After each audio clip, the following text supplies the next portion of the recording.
to defect. It was certainly worth the attempt. He had excellent working knowledge of the VM reactor cores that powered the Soviet Yankee and Victor-class submarines. It was rare to be presented with an opportunity to acquire intelligence of that kind of strategic value. Eloise had been given the assignment and had been in Komsomolsk for the last 3 months. It had proven to be challenging, but Eloise was beautiful and smart and had made good progress. At 23, she was the youngest active SIS field operative and spoke Russian, Polish, and Ukrainian fluently. She had followed Kalashnik for a week and, once she had an idea of his character and habits, had introduced herself at the bar he visited near to his apartment. They had drained a half-liter bottle of Kubanskaya and, both a little drunk, had gone back to his apartment. He had tried to sleep with her, but, feigning coyness, she had said that she would rather wait. She had let him stew for a week and then returned to the bar. There had followed a series of dates, an exhibition at the Artists' Union Exhibition Hall, a walk in Süderstreutel Park, a day at the zoo. She spent their early meetings assessing his character. He had few friends and unvarnished social skills, yet he had proven to be charming company. He was an acerbic and funny conversationalist, thoughtful and kind and fascinated by almost any topic. He told her that he was a pacifist and, eventually, that he did not approve of the focus of his work. He knew that it was forbidden to talk about what he did at the shipyard, but he had grown to trust her, and she could see that he wanted to unburden himself. He said that he hated the military purpose of his work, and that he was more interested in finding a job that would allow him to work on civilian applications of nuclear technology. He quoted the slogan of the Ministry of Energy and Electrification, "High bud atom robitnikom, a ne soldatum." Let the atom be a worker, not a soldier.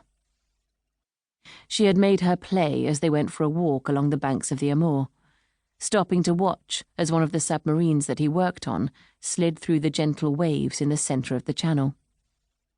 She told him that she knew he was unhappy with his life and, if he was interested, she might be able to help him make things better. She knew that he had fallen for her, and that fact, added to his disenchantment with the work he was being asked to do, gave her the confidence to take a risk and identify herself as a British agent. His first reaction had been horror and then anger. He contended that she did not love him as she had said, that she was sleeping with him in order to win his defection. She told him that she had been told to make an approach, but that, over the course of their time together, she had developed feelings for him.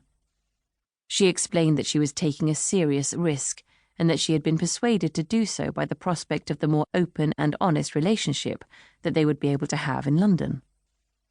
Unmoved, he had stormed off, furious, but, after a week in which she did not hear from him, he had appeared at the door to her apartment one night to confess that he loved her, that he missed her, and that he wanted to be with her. Now all that was needed was to seal the deal. Eloise had always been careful about being with Kalashnik in public. There was nothing to suggest that the KGB were aware of her, but he was engaged in sensitive projects, and it would not have been unusual for him to be assigned a watcher every now and again. She had chosen this rendezvous carefully, knowing that if she arrived before he did, she would be able to look for the telltale signs of surveillance. The Soviet Far East was not an attractive posting, and that meant that the KGB agents working here were usually less able than those sent to larger cities. She stood and, checking for anything that might suggest that she was being watched, made her way down to where Kalashnik was standing. "Kotyunok," he said, using the term of endearment, kitten, that he reserved for her. "Milyi," she said, using the word for darling. "I needed to see you." "Why?" "There's been a development. I need to talk to you about it." "Here?" "I was hoping I could come to your apartment." He looked at her, conflicted. The prospect of time alone with her was one she knew he found hard to resist, but he had told her that he was concerned about what would happen to him if they were discovered. "There's no one here," she pressed.